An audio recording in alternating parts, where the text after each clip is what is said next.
Hello everyone. आज मैं actually बात करने वाला हूँ जीना सीखो के बारे में। तो काफ़ी ट्विटर पे डिस्कशन चल रहा है और आज 20% का लोअर सर्किट भी मारा जीना सीखो।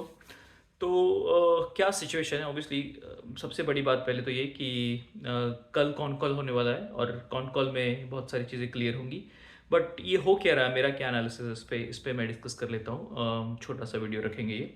तो देखिए, सबसे पहली बात ये कि ये जो पूरा लोअर सर्किट गया है, आज शेयर टूटा है, उसका सबसे बड़ा रीज़न है क्वार्टर ऑन क्वार्टर का डी ग्रोथ।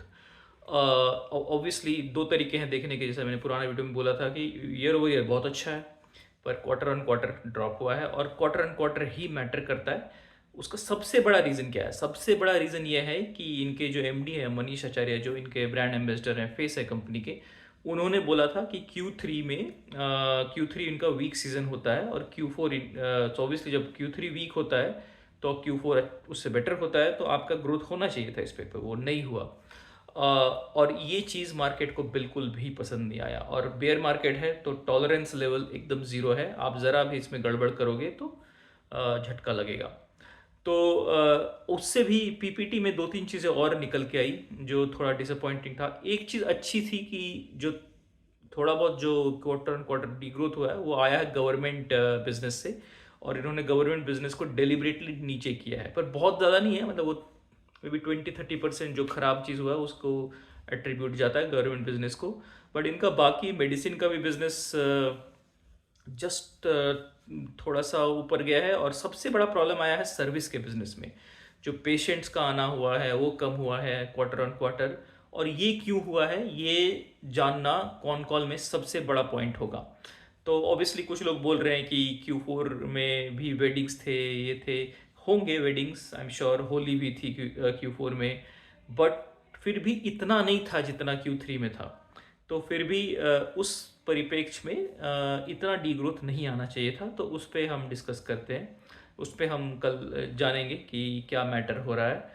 और एक चीज़ और इम्पॉर्टेंट है जानना कि अब फ्यूचर का वो क्या गाइडेंस देते हैं। अच्छा, यहाँ पे जो एक और चीज़ मेरा मानना है कि होता क्या है ना, जब भी वो कॉन कॉल में हम जाते थे, जीना सीखो के सुनते थे, तो वो हमेशा 25% का ही गाइड करते थे।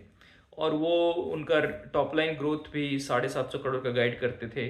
तो वो बोलते बहुत ही ज़्यादा अंडर प्रॉमिस करते थे, पर होता क्या है ना, जब आप ग्रोथ ज़्यादा करते हो, 45% का मार्जिन रखते हो अपने बिजनेस में, तो मार्केट फिर उसको पकड़ लेता है। फिर मार्केट को लगता है कि अच्छा ये बोलता कुछ भी है पर करेगा तो इतना ही।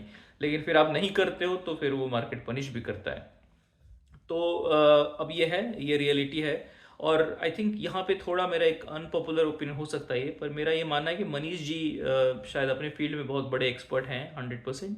बट अगर एक प्रोफेशनल सीईओ रहेगा तो बेटर रहेगा, क्योंकि मार्केट को हैंडल करना एक अलग आर्ट है, वो सबके पास नहीं होता है वो चीज़। तो I think, I am sure ये थोड़ा झटका उनको भी लगेगा कि मार्केट इस तरह से वाइडली रिएक्ट करता है। आई थिंक मेन बोर्ड में उनकी जो लिस्टिंग हुई है पहली बार इतना बड़ा झटका लगा है। तो ये था ओवरऑल का इशू। बट ओवरऑल कंपनी अभी कैसी है? तो देखिए, मेरा ये मानना है कि कोई भी चीज़ एक प्राइस पे अच्छी या बुरी होती है। अब ये 30 का पीप आ गया है, pure cash flow positive business है, 6.5 करोड़ का वैल्यूएशन, 6-6.5 हज़ार करोड़ का वैल्यूएशन, 250 करोड़ का ये कैश फ्लो करती है। ये कैश फ्लो कोई झूठ का कैश फ्लो नहीं है। इन्होंने डिविडेंड भी दिया है, अब तो 492 का प्राइस है, तो ऑलमोस्ट 1% का डिविडेंड भी हो गया है। तो इतनी ठीक ठाक अगर ये 30-40% भी ग्रो करे फ्यूचर में, तो भी ये काफ़ी अच्छी रीजनेबल वैल्यूएशन वाली कंपनी है। तो इतना पैनिक नहीं होना है। ऑब्वियसली कुछ चीज़ों का आंसर हमें चाहिए, बट इतना पैनिक करने की ज़रूरत भी नहीं है। कल देखते हैं कौन कॉल में क्या होता है। और मुझे इनमें इसमें सबसे अच्छी बात हमेशा से बोलता हूँ मैं, ये लगता है कि आरओई बहुत स्ट्रांग है इनका।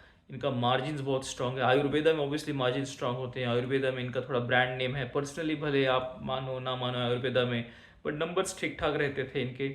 तो और दो तीन इन्होंने बड़े काम भी किया, इंटीरियो के साथ उनका टाई अप भी हुआ था। तो आई थिंक वो देखेंगे कि वो कैसे आगे जाता है वो टाई अप।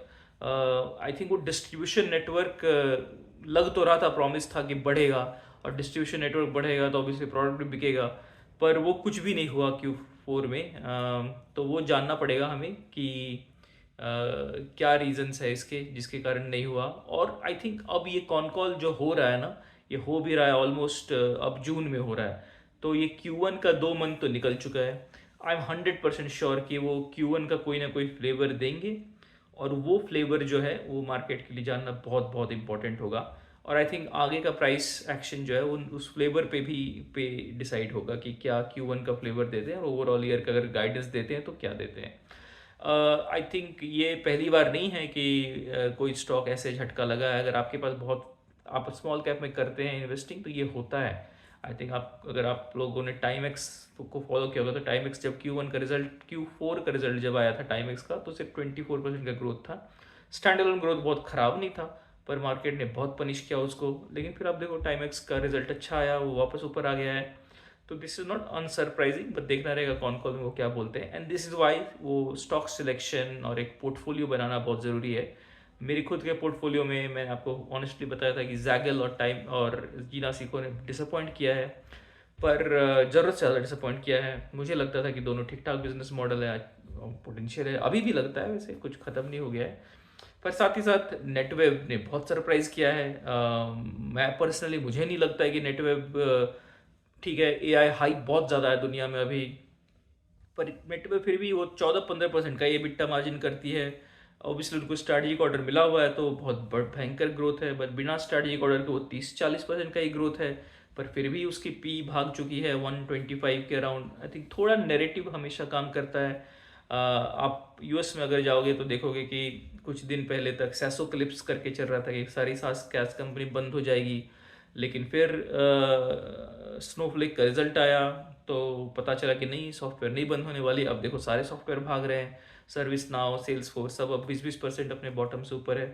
तो थोड़ा नेरेटिव का गेम होता है मार्केट, शॉर्ट टर्म में एटलीस्ट।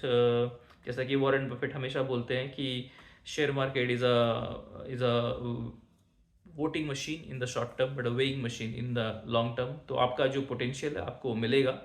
तो एग्जीक्यूट करते रहना पड़ेगा कंपनी को, तो इसलिए कॉन कॉल फॉलो करते रहिए और पैनिक बिल्कुल नहीं करिए। पोर्टफोलियो बनाइए ताकि एक अगर ऊपर जाए तो एक नीचे भी आए। एक अच्छा मार्केट, शेयर मार्केट की अच्छी बात क्या है, अगर कभी गिरेगा तो चलो, लॉस अगर मैक्सिमम हुआ 50-60-70% लॉस होता है, लेकिन जब गेन होता है आपका, कोई अगर स्टॉक अच्छा रहा, तो 5-10-15-20 गुना भी हो सकता है। तो अपसाइड अनलिमिटेड है, डाउन साइड लिमिटेड है। इसी पे पूरा गेम होता है, बट पढ़ते रहना पड़ेगा, स्टडी करना पड़ेगा। आप बस ऐसे ही किसी ने बोल दिया ये ले लो वो ले लो तो मत करना, फिर नुकसान हो सकता है। Thank you so much, take care.